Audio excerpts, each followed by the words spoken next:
আচ্ছা, বাড়ি কোথায়? বাড়ি খেজুরি কলা গেছি। কলা গেছে। আচ্ছা, তোমার কি সমস্যা হয়েছিল গো? আমার স্ট্রোক হয়েছিল। স্ট্রোক হয়েছিল। হ্যাঁ। তারপরে কেমন ছিলে? আমার হাত হাত পা উঠেনি, একদম চলাফেরা করতে পারিনি, একদম শুয়েই থাকতাম। শুয়ে থাকতে। হ্যাঁ। তারপরে আমাদের ডাক্তারবাবু যখন ফিজিওথেরাপি করতে বললো তখন আমাদেরকে ডাকলেন। তোমাদেরকে ডাকা হলো। আচ্ছা, কতদিন ফিজিওথেরাপি হয়েছিল? ফিজিওথেরাপি 3 মাস করেছি। 3 মাস হয়েছিল। হ্যাঁ। তাহলে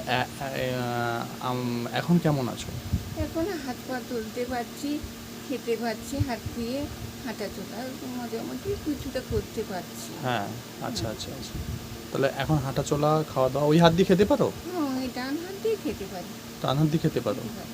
আচ্ছা, তোমার ডান হাত দিকে ডান সাইডটাই তো পড়ে গেছিল। ডান সাইডেই ঠিক আছে, ঠিক আছে, ধন্যবাদ।